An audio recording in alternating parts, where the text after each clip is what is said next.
Hi, Sean. How are you? Good, Adam. How are you? Good, thanks. Since we had Ravens Steelers today, I just have a couple of general COVID-related questions. Okay. I believe since the start of the season, among players, you guys have had 3 positive tests. I guess relative to what's going on, speaking about your own team, what's been the key to that relative success? I just think decision-making, in particular outside the building by our players and our staff, for that matter. So never want to have any positive cases, that is. But yeah, I would say the discipline and the DNA, the character of the guys, and then also, I mean, it extends to our staff too, right? Making good decisions outside the building. So I would say that is the biggest thing that comes to mind. And just looking at what's happened, with the 3 postponements of this particular game today, playing it on a Wednesday afternoon, looking at the situation in Baltimore from where you sit, what is your reaction when you see that? Yeah, you know what? I think it's to be expected. This is a season of firsts. It's a season of adjustments, and I think that's really where we are, and that's been shown over the course of the season. So, outside of that, Adam, I really just focus on what we're doing inside of our building here. All right, that'll do it. Thank you, Sean. Appreciate it. Okay, sure. Hey, Sean, John Warrow, AP. How you doing? Good, John. How are you? Good. Just, I guess, to start off, I mean, speaking of COVID, I mean, I'm not sure if it affects your team as much as it does the Niners and having to switch and having to travel to Arizona. But for you, how does it, people are, obviously making note of the fact that this is where the so-called scene of the crime took place. And you're going back to a place where, DeAndre Hopkins made that Hail Murray catch. Is there any significance to that? Yeah, no, we're playing the 49ers. One game does not affect another game. So we're focused on the 49ers and continue to grow as an offense, defense, and special teams unit. That's what we're going hard at this weekend. Gotcha. Just switching over to AJ Klein, what has sparked his production over the past couple of games, and what do you see from him that maybe is different or the same from your time with him in Carolina? Yeah, it's really the same. I mean, that's the type of player. The last several weeks of his production, his performance, I know you guys are all writing about it, but that's really what I was around in Carolina with AJ, and he's a good football player, and he's done a great job for us this season, and I think he's playing very confident and comfortable right now, which is good to see. Yeah, and lastly on AJ, fair to say that maybe it took him a while to get up to speed to what this defense is, given the uncertainty, given what happened, the altered offseason. And it looks like he's thinking less and playing with more, more instinctually. Yeah, I mean, I don't think we need to get too into the weeds on it here. I just think he's a good football player, and he's confident. And, maybe perhaps to your point, it did take some time to get back and acclimate himself to the defense again. And so, he's, like I said, he's been playing at a high level of late. Thanks, Sean. Sure. Hi, Sean. Hey, Vic. Sean, obviously year over year, it's 8-3 and 8-3, but would it be fair to say that, or in your view, is this team, this current edition of the team, how has it improved over last year's team, and perhaps what makes it different from last year's team beyond the obvious new faces that are in the lineup? Listen, every year is different. Every year is a new team. And so, I like where we are. I like the way we're improving through the course of the season. I think, like there always is, there's a gap between where we are and where we're trying to get to. And I think that's having the right attitude. That's being curious about how we can close that gap, being curious about chasing excellence. And so, knowing that we'll never get there, but we're always in pursuit of it. I think that's a healthy approach, and that's really where we are at this year's team. Last year is in the past. Right, and I know that, but I also know that you study everything as you should. But have you asked yourself any of those questions that in measurement on a team year to year or week to week basis, that you're in the same spot you were a year ago, but can you say this is what we know about ourselves that can allow us to obviously your goal is to improve on it, but make those improvements as you break it down. Have you looked at it in that detail to the extent of I think I know where you're going a little bit, Vic. I just, I'm a big believer, as you know, in process. I'm a big believer in each team is different because of the personalities that of the people that make up the team each year. So I'm a big believer in trying to put our team this year, like I was last year, and in a position to be successful. And I think we've got to continue to do that week in, week out with game plans, week in and week out with how we handle our schedule, and in particular down the stretch here. So, I think, the biggest thing is again, being healthy and playing our best football here down the stretch. Thank you, Sean. Sure. Morning, Sean. Good morning, Sal. If I could ask you about Zach Moss, it looked like last weekend, he had a nice game, obviously, but it also looked like that might have been the game where he looked the most confident running the ball, where he needed to run the ball, how to read the blocks. I mean, did you come away from the film on that game? Am I off base there, or do you think that might have been, the biggest step he's taken this year? Well, I think with a lot of young players, Zach in this case, among others, you're seeing them develop, and that's a credit to them and a credit to the coaches. It takes time, and to get comfortable with not only what we're doing, but the NFL, the game of the NFL, or the NFL game, and I really think that's about it. Honestly, you see the same with guys like AJ Epineza, and some others, Tyler Bass. I mean, all these young guys are really starting to develop, and they're showing signs of becoming who we thought they could become, and that again is just a credit to the players and the staff.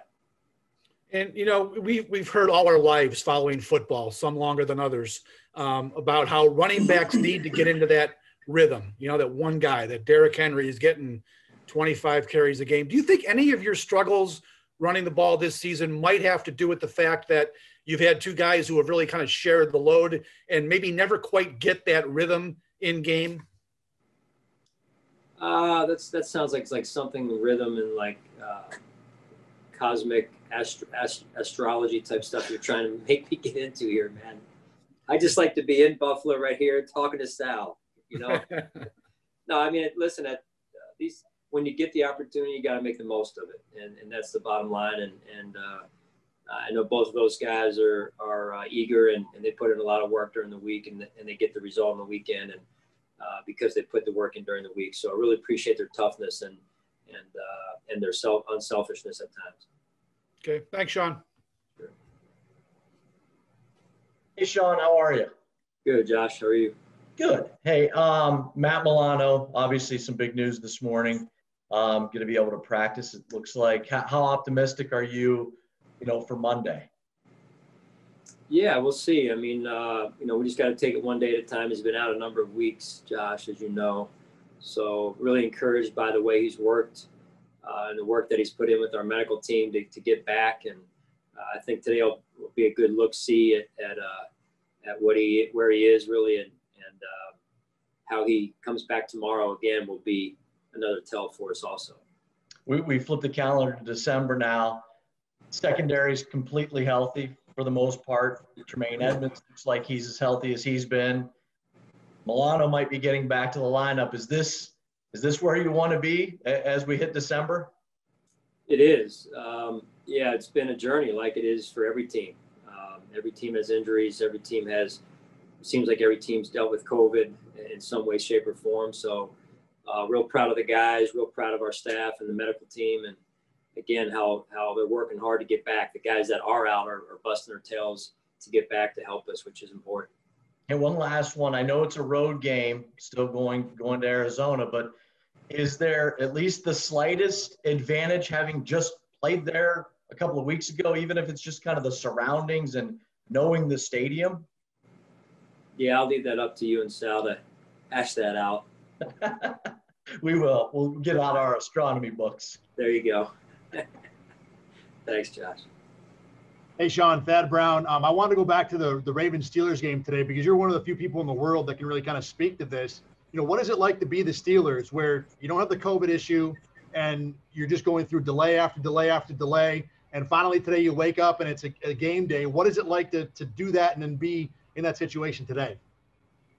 Yeah, you know, I think we were one of the first teams to go through it, so it was more unique then, Thad, I would say, than it may be now because there's been multiple games, you know, pushed back and whatnot. I think that was week 5 for us, and we're in week 12 or so here. So, yeah, I mean, it's you know, you take them as they come, and you trust that the NFL is going to put you in the right position to keep everybody safe, and I think they've done that.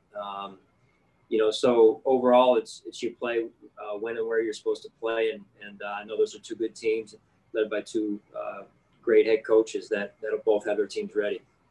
How much does it or did it take out of you? And I ask this because I know you're focused on the Niners, but the Steelers are the next game up, and you know, for you guys, it was a 2-week process where you had 1 game delayed, then a 2nd game delayed. Does it take a chunk out of you as a team to have to go through that? You know, I think that, you know, that I don't know if that's been measured necessarily. I think that's something after the season that the statisticians can go back and look at all the people that were affected and maybe come up with some tendencies there. But let's hope we don't have to draw on those tendencies as we look in the next season, right? And so I think that's the biggest thing is that I feel, you know, good that hopefully as a world and a country that we're starting to, you know, see the light at the end of the tunnel here, and just hope everyone can continue to stay safe. I'm sure you're pretty busy on a Wednesday afternoon, but do you watch the game today? We'll see. I try and keep myself pretty disciplined and focused on us. I'm sure it'll be a great game, though. Thanks, Sean. Sure. All right, we're going to switch to San Francisco media here, and we're going to start with Matt with NBC Sports. Hey, Sean, how you doing? Good. How are you? Doing great, thanks. Hey, I want to take you back to January of 2017. What did you learn about the 49ers organization and what they were trying to build through that process that you went through here with them? Yeah, you're thorough in your research. Really enjoyed my interaction with them. You know, you could tell that they were headed in the right direction, just philosophically, how they wanted to do it, and I had a lot of respect for my interaction with them, and I thought it was a very positive interaction, just in terms of that, and probably, and like I said, a very thorough approach by them, and a very long interview process there. So, you know, again, I think that they came out with 2 great candidates in Kyle and John, obviously, and what they've been able to do and build there. It would appear that they were pretty much on the same page as you guys are there in Buffalo, with you mentioning Kyle and John, you and Brandon. How important is that working relationship with, and is it even more important now that you've been in it for several years and you kind of see how the whole process has to work? With respect to head coach and GM, you mean? Or? Exactly.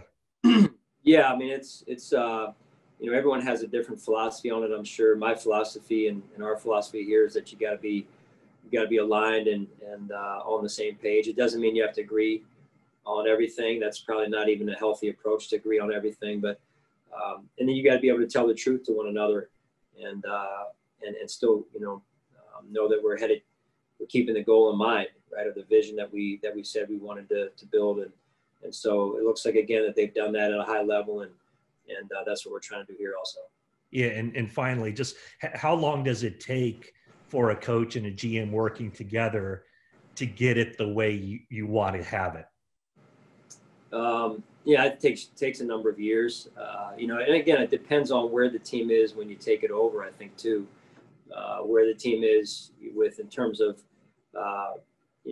having developed some of their draft picks by that point, where the team is cap-wise by that point, what they have in draft capital moving forward, where they are at the quarterback position. So those are a lot of things that I think, can give a feel for where an organization is and how long it may take to get it to where it needs to be.